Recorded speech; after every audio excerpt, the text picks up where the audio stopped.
Shri Venkateswara gold తాకట్టులో ఉన్న మీ బంగారాన్ని విడిపించి కొనబడును.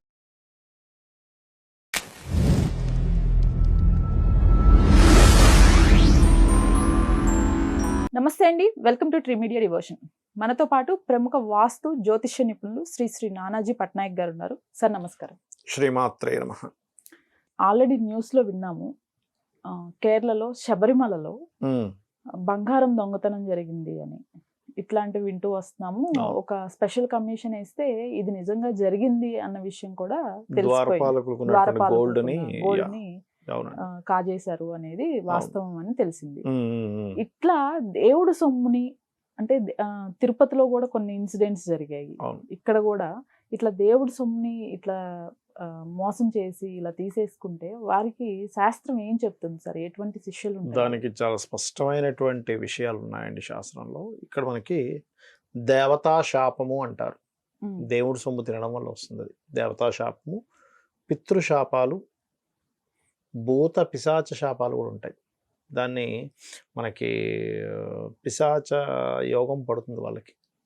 ఇప్పుడు మనకి చూడండి, కొంతమందికి బ్లాక్ మ్యాజిక్ జరిగిందనో లేకపోతే ఏదో జరిగింది అంటారు చూసారా, అది వాళ్ళకి జాతక చక్రంలో ఉంటుంది, వాళ్ళకి పట్టుకోవాలని. ఇది ఎందుకు జరుగుతుంది అంటే పూర్వజన్మలో చూసుకున్న కర్మలు ఇవన్నీ కూడా. అలాగే కొన్ని కొన్ని దోషాలు, మాతృదోషాలు, పితృదోషాలు, వీటన్నిటికంటే ఇది హయ్యెస్ట్ దోషం ఏదైతే ఉంది అంటే అది దేవతా శాపం.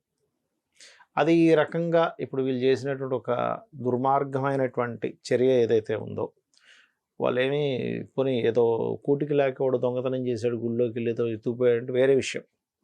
అరే వాడు పాపం వాడు బతకలేకో లేకపోతే వాడికి ఏదో తెలియకో అజ్ఞానంలోనే వాడి బుద్ధి అలా ఉంది. ఇంత పెద్ద పెద్ద సీఎంల పోస్టులో ఉన్న వాళ్ళు, వాళ్ళకి ఏం తక్కువ చెప్పండి అంటే ఏమిటి? దేవత మీద చులకన భావం. ఇవన్నీ ఏమీ లేవులే, వీళ్ళేదో పిచ్చోళ్ళలాగా ఏదో పూజలు చేసుకుంటున్నారు, వాటికి ఏదో బంగారం దొడిగారు, ఇది పట్టుకుపోతే ఏమవుతుందిలే అనేటువంటి ఒక భావన ఏదైతే అజ్ఞానమైనటువంటి మూర్ఖత్వమైనటువంటి భావన ఉందో అది వాళ్ళని పని చేయించింది. అది ఏం చేస్తుంది అంటే ఎప్పుడైనా సరే దేవతా సంబంధించినటువంటిది కొన్ని తరాల కొట్టేస్తుంది. అక్కడి నుంచి మొదలుపెట్టి ఇంకోటి పర్టికులర్గా గోల్డ్కి సంబంధించింది ఎవరైనా ఇట్లా చేస్తే అది ఎట్లా ఉంటుంది అంటే వంశం లేకుండా చేస్తుందండి తర్వాత గోల్డ్ పర్టికులర్గా.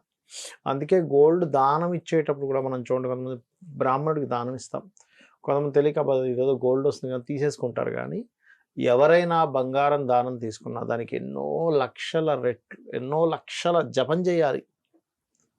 ఏది ఇష్టపడిస్తేనే, ఇష్టపడి నా అంతటి నేను తులం బంగారం ఏదైనా బ్రాహ్మణుడికి దానం ఇస్తున్నా, లేకపోతే 6 తులమో 10 గ్రాములు ఎంతో కొంత 1 గ్రాము బంగారం ఇస్తున్నా, వాడు ఎన్నో లక్షలు జపం చేయాలి. ఎందుకంటే గోల్డ్ దానం తీసుకుంటేనే అన్ని జపం చేయాలి, లేకపోతే దోషం. ఇంకా అలాంటి దొంగతనం చేసే పరిస్థితి ఏంటంటే అది పక్క దొంగతనమే, ఇంకా అందులో డౌట్ ఏం లేదు. గోల్డ్ని దేవతా సంబంధించిన గోల్డ్, అది కూడా ఇష్టపడిస్తేనే అంత ఉందంటే దేవతా సంబంధించిన దాన్ని ఆ రకంగా దోచుకున్నారంటే వాళ్ళ యొక్క జీవితాలు ఎలా ఉంటాయి అనేది ఒక్కసారి మనం ఆలోచించాలి. కాబట్టి ఏంటంటే ఇవన్నీ అక్కడ ఉండేటువంటి గవర్నమెంట్లో అక్కడ ఉండేటువంటి వారికి సరైనటువంటి ఇది లేకపోవడం. అంటే ఏంటి? ఏమీ లేదు, ఇదంతా ఊరికనే పిచ్చోళ్ళలాగా వీళ్ళు దేవతల ఇవి పెట్టుకొని తిరుగుతున్నా అనుకుంటారు. కానీ ఖచ్చితంగా ఉంటుందమ్మా. ఎందుకంటే దేవత ఉంది అనడానికి మనకేమిటండి అంటే ఏదైనా ఒక మంత్రం తీసుకొని మీరు కనుక ఖచ్చితంగా మీరు రోజు జపం చేయండి. రోజుకో 10,000 లేకపోతే కనీసం ఒక 5,000 మంత్రం జపం చేసి రోజు చేయండి పొద్దున్నే లేచి. మీకు ఒక రోజు ఖచ్చితంగా ఆ దేవత మీకు దర్శనం ఇస్తుంది. ఒకటి స్వప్న దర్శనమైనా జరుగుతుంది, స్వప్నంలోకి వస్తుంది దేవత. లేదా ఇలా కూర్చొని ఉండగా మనిషి ఒక ఆకారం పెరిగిపోయినట్టు అయ్యి మీకు అన్ని చిన్నగా కనిపిస్తాయన్నీ. లేకపోతే మీకు దానిలో కొన్ని అంటే ఇవన్నీ మీకు ఎందుకు చెప్తున్నానంటే లేదేమో అనే భావంతోనే కదా. ఉంది అని తెలుసుంటే అట్లాంటి పని చేసేవారు వాళ్ళు చేయరు కదా. మొట్టమొదటి ఎవరైనా జపం చేసేటప్పుడు ఆ యొక్క స్పర్శ తెలుస్తూ ఉంటుంది. అంటే వెనక నుంచి ఏదో వెళ్ళినట్టు అప్పుడప్పుడు గజ్జల చప్పుడు వినిపిస్తూ ఉంటుంది. సమ్ టైమ్స్ వచ్చి ఇలా తడవినట్టు కూడా తెలుస్తుంది జపం చేస్తూ. ఒక తారాస్థాయికి వెళ్ళినప్పుడు, ఇంకా బాగా తారాస్థాయికి వెళ్ళి చేస్తున్నప్పుడు అప్పుడు ఏమవుతుందంటే దర్శనం ఇస్తుంది, డైరెక్ట్గా వచ్చి కనబడుతుంది. లేకపోతే జపంలో అలా కూర్చోక అలా దర్శనం ఇచ్చి కొన్ని సెకండ్ల పాటు ఉండి వెళ్ళిపోతుంది. అక్కడి నుంచి ఆ యొక్క వ్యక్తికి సిద్ధించినట్టు దేవతా శాపాలు ఉంటాయి, దేవత సిద్ధించడము ఉంటుంది. సిద్ధించడం మొదలుపెట్టింది దేవత అంటే అక్కడి నుంచి ఆ యొక్క జీవుడు ఏది అనుకుంటే అది ఆ దేవత వరం ఇస్తుంది. అంత దేవతా విజ్ఞానం ఉన్నటువంటి మన దేశంలో ఇలాంటి దొంగలు ఈ రకంగా అమ్ముకోవడం మన దౌర్భాగ్యం. అది మాత్రం వదిలిపెట్టదు, అస్సలు సమస్య లేదు. అంటే ఇప్పుడు వాళ్ళు ఉండగానే అనుభవిస్తారంటారా, లేకపోతే తరతరాలకి వాళ్ళ తాకింది వాళ్ళ తర్వాత తరాలు అనుభవించడమే పని వీళ్ళు చేసిన పనికి. ఓకే.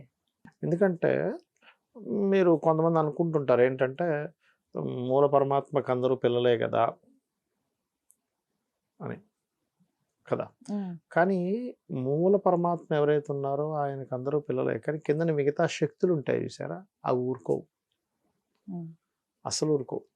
ఇప్పుడు అంతదాకెందుకు, ఇప్పుడు మీరు ఉన్నారు అంటే చిన్న ఎగ్జాంపుల్ చెప్తా. ఇప్పుడు మీరు ఉన్నారు, మీకు 2 పిల్లలు ఉన్నారు, అందులో చిన్న పాప వచ్చి మేము మీతో ఏదో జోక్ చేస్తున్నా ఏం చేసినా మీరు పెద్దగా ఇదవ్వరు. కానీ ఒక పిల్ల ఇంకో పిల్లని కొడితే మీ మొదటి పిల్లని ఒకటి వేస్తారే, ఎందుకు కొడతావు దాన్ని అని, అవునా కదా. అలాగే మనం ఏంటంటే అందరూ బిడ్డలే దేవుడి దృష్టిలో, కానీ ఎవరైనా పిచ్చి పిచ్చి పనులు మనం చేస్తే ఇంక వాళ్ళని ఇబ్బంది పెట్టేలాగా, అంటే ఒక మంచి సాధకుడిని ఒక మంచి భక్తుడిని ఏదైనా చేస్తున్నా, లేదా ఇటువంటి దేవతా సంబంధించినటువంటి దాన్ని దోచుకున్నా అది మాత్రం ఉండదు, ఊరికనే ఉండదు. దాని శక్తి, అది దాని ప్రభావం అది స్టార్ట్ అయిపోద్ది. వాడికి ఆలోచన వచ్చిన క్షణమే స్టార్ట్ అవుద్దండి. దోచుకోవడం దాకా పక్కన పెట్టండి. ఇప్పుడు వాళ్ళకి ఆలోచన వస్తుంది చూసారా, ఈ బంగారాన్ని మనం కరిగించేసుకుందాం, 4 కిలోలు ఎంతో ఉంటుంది దాదాపుగా, నేను కూడా చూసా ఆ వీడియో. 4 కిలోల బంగారం కరిగించేసుకుని వాళ్ళు నగలు చేసుకోవడం అంటే ఎంతటి దుర్మార్గమైన ఆలోచన ఒకసారి ఆలోచించండి.